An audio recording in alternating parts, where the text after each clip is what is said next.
นหมดภูมิยอมแพ้ความเป็นหนุ่มน้องลองคิดดูบ้างถึงพี่แก่พี่ยังแน่นอนวันนะต่อให้ช้าง100 ตัวพี่ก็ยังไม่กลัวมัน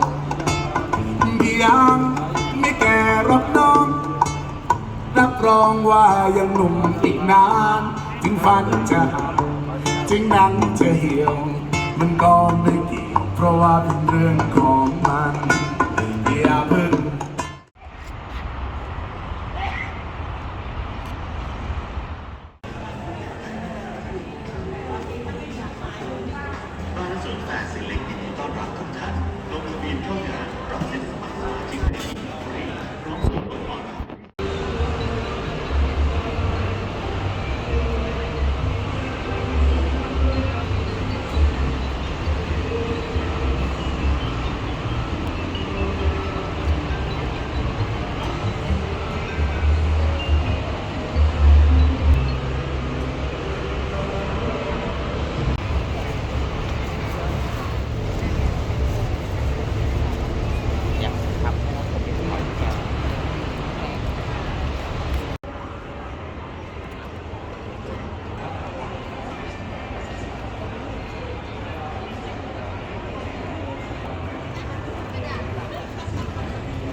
Opportunity Space แนวคิดยั่งยืนนะครับเป็นพื้นที่ในการสร้างแรงบันดาลใจแล้วก็ออกแบบวิถีชีวิตใหม่ที่ไม่เพียงแค่การใส่ใจในเรื่องของการลดขยะอย่างเดียวนะครับแต่เรายังดูแลไปถึงในเรื่องของ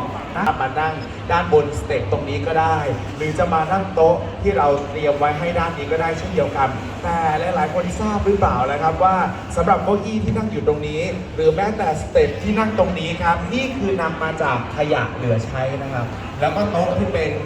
คาเฟ่โต๊ะดูได้เลยนะครับอย่างเช่นเก้าอี้ที่พี่จับอยู่นี้มาจากเที่ยวพุ่งเมล็ดกาแฟนะครับแล้วก็หากาแฟที่เรานำมารุ่นๆนะแล้วก็สามารถทดแทนการใช้ขวด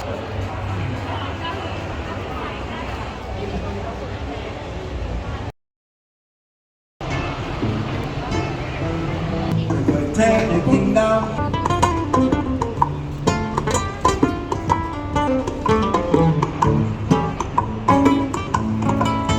พอพี่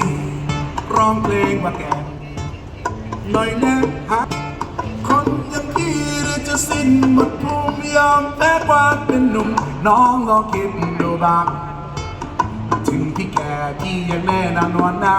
ต่อให้ช้าง100 ตัวพี่ก็ยังไม่กลัวมันพี่ยังไม่แก่หรอกน้องรับรองว่ายังหนุ่มอีกนานถึงฟันจะหักถึงหนังจะเหี่ยวมันก็ไม่เกี่ยวเพราะว่าเป็นเรื่องของมัน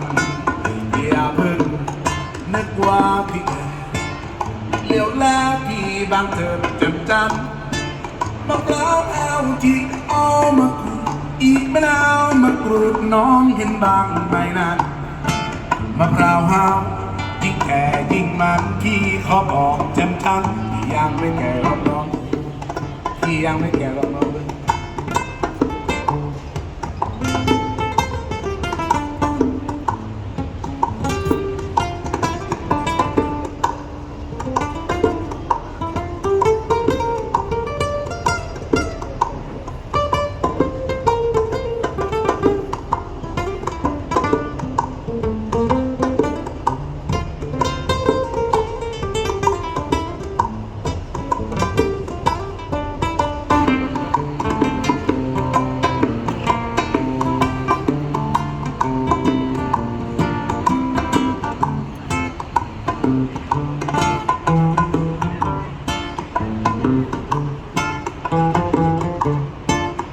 พอพี่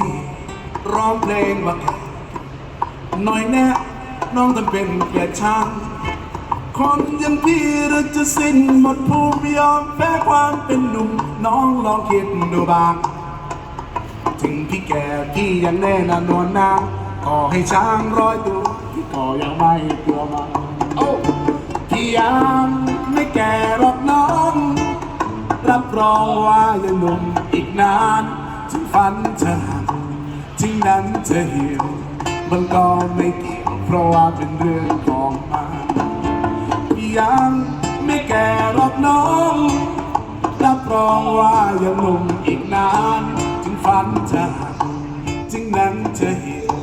มันก็ไม่เกี่ยวเพราะว่าเป็นเรื่องของงานอย่าเพิ่งนึกว่าพี่แก่เลี้ยวแลพี่บางเถิดแจ่มจัน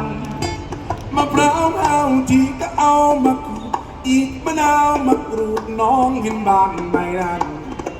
มะพร้าวห้าวยิ่งแก่ยิ่งมันพี่เขาบอกแจ่มจันพี่ยังไม่แก่รถน้องพี่ยังไม่แก่รถน้อง